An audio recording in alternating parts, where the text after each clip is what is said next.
या भी हो जाए तो आप उस पर भी ध्यान नहीं देंगे। बड़ा गणना जाता है कि कॉपी को उड़ जाओ, तब भी आप नाराज नहीं होंगे। तो ये आपको वचन देना पड़ेगा।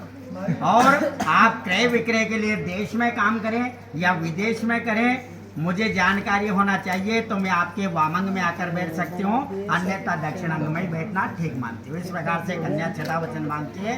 सातवां वचन क्या मांगते हैं? फर्स्ट एंड लास्ट, होम यज्ञ विवाह च कन्यादानम तथा व्रते अंचलम ग्रंथि मादाय बहुती च साहिनी। कहने का मतलब यह है कि हे प्राणनाथ, आप प्रत्येक हवन यज्ञादि करें, कन्यादान करें, तो मुझे साथ में लेकर गरजोड़ा बांध कर मेरे को जो वामंग में बिठाएं। और आप ये भली प्रकार से सोच ले, यदि आप मुझे साथ रखना चाहते हैं तो मैं आपके आधे पुण्य की भागिनी भी बनूंगी।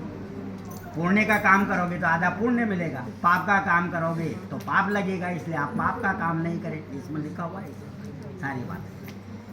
ये पूर्ण त्याग सोच समझकर मुझे वचन दे तो मैं आपकी अर्धांगिनी बनने के लिए तैयार हूँ।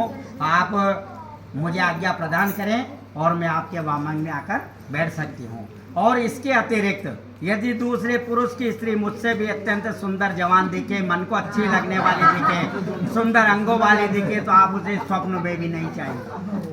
ये इम्पोर्टेंट पर्सन है। तो आप इसमें अरे भगवान प्रजापति ने हमें गठबंधन में बंधने के लिए उत्पन्न किया है। मैं नहीं बोल रहा हूँ, किताब बोल रही है। मैं तो ये तो याद है ना, हम लोगों को तो बोल देते हैं। भगवान प्रजापति ने हमें गठबंधन में बंधने के लिए उत्पन्न किया है। इस समय पूज्य अग्निदेव, जिसके आपने फेरे खाए हैं, पूज्य अग्निदेव, ये मंडप देवता और ध्रुव जी का तारा जो अभी आपने देखा था, और ये पंडित श्याम सुंदर शर्मा नावदा शाह जी का, ये फेरों के साक्षी हैं। और ये पूरे परिवार वाले इन फेरों के साक्षी है। गलती नहीं करना है, सोच समझ कर आज्ञा प्रदान करें, वचन देवे, उसके बाद आगे की कार्रवाई करेंगे।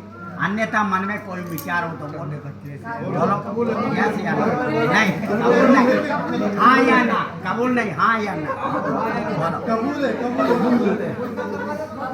हाँ साहब, ताली बजाओ। कबूल कर दिया ना यार। अभी आवाज थोड़ा सुना, थोड़ा जोर से बोलो ना। हाँ कह दो।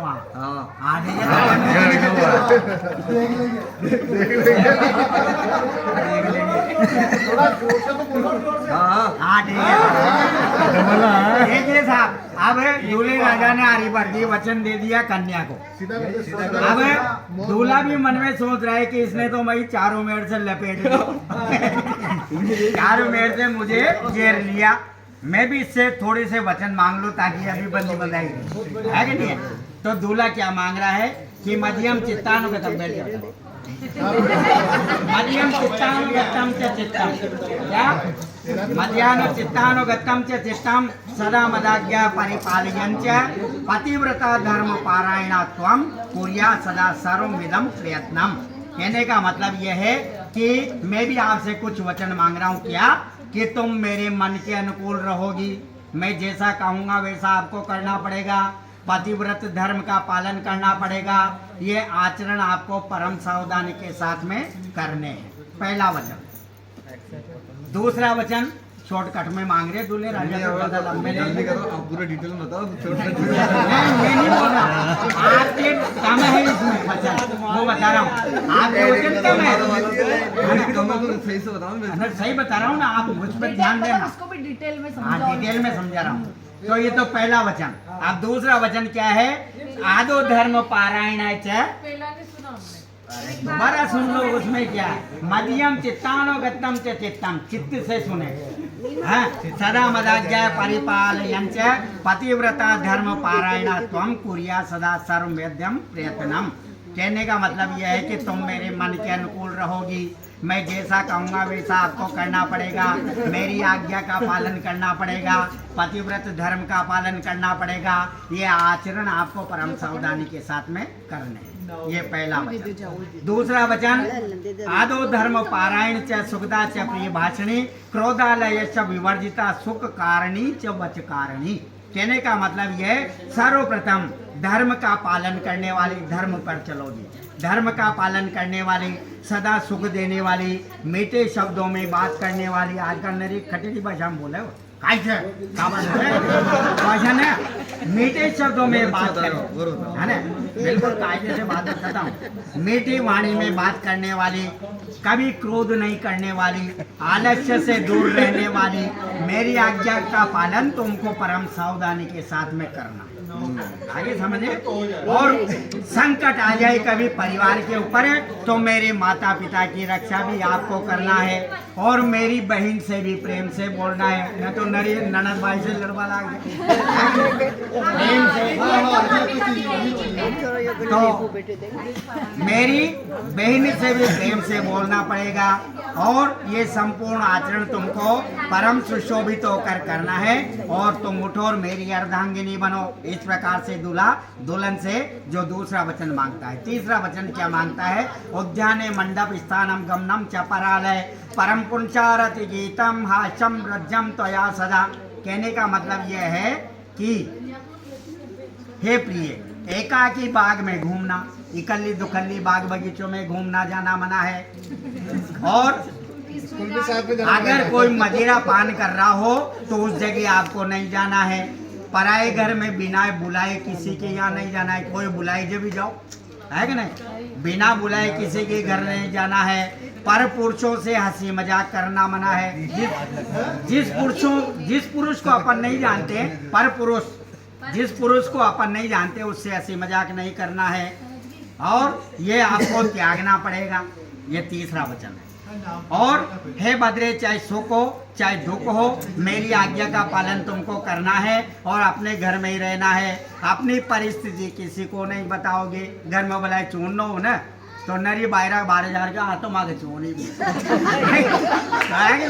तो घर की बदगोई बाहर नहीं करें, घर की बदनामी बाहर जाकर नहीं करें। ये अपनी परिस्थिति किसी को नहीं बताओगे, चाहे गरीबी आ जाए, पर परिस्थिति बाहर जाकर नहीं बताना है। और ये बातें ये अच्छे खानदान में पैदा होने वाली ये स्त्रियों के दोष माने जाते हैं। क्या क्या दोष माने जाते हैं स्त्रियों के? एक दरवाजे पर बैठना।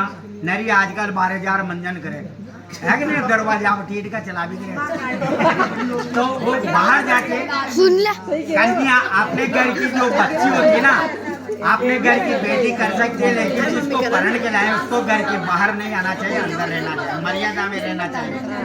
धन दौलत औरत और भोजन ये पर्दे के योग्य होते है ना, इस पे ध्यान देना चाहिए।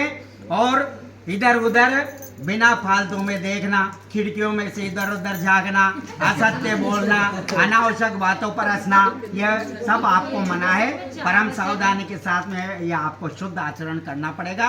दुष्ट जन अगर कोई है उससे बात नहीं करना है। दुष्ट जनों के साथ में मदिरा पान कोई कर रहा है तो उस जगह नहीं जाना है। पति घर पर न होने पर इधर उधर घूमना मना है। दिन में सोना मना है। स्त्रियों को दिन में नहीं सोना चाहिए, इसमें लिखी हुई बात। ये बात दोबारा बोलो। दिन में सोना मना है किसका? स्त्रियों, ठीक है। आदमी को नहीं। स्त्रियों को दिन में सोना मना है। पंडित जी बहुत और जरूरी है लेडीज को दिन में सो, हाँ? बहुत जरूरी है। नहीं दिन में इससे आयु कम होती है, आप नहीं समझते हो। झुर्रियाँ पड़ जाती है गालों पर, है कि नहीं? और इसलिए बुढ़ापा जल्दी आता है। दिन में नहीं सोना चाहिए। अच्छा, अब आगे सुनो। अब तो दुष्ट जनों के साथ में मदिरा पान कोई कर रहा हो तो मन नहीं जाना है। पति घर पर नहीं हो तो इधर उधर घूमना मना है। दिन में सोना मना है। पराए घर बिना बुलाई नहीं जाना है। इन बातों पर आपको जो गौर करना पड़ेगा। ये स्त्रियों के दोष माने जाते हैं, इससे आपको बचना है। ये इम्पोर्टेंट बातें हैं। और भगवान विष्णु ने ये अग्नि संपूर्ण ब्राह्मण जो आपके सामने बैठा है और ये परिवार के सभी भाई बंधु, ध्रुव जी का तारा, ये 5वां जो अभी आपने देखा है, ये सब फेरों के साक्षी हैं। क्योंकि पत्नी के बिना गृहस्थ धर्म नहीं होता है। अतः मैं आज तुम पर पूर्ण विश्वास करता हूँ और आपको वामंग में ग्रहण करता हूँ। हे सौभाग्यदायिनी, तुम उठो और मेरे वामंग में आकर बैठो।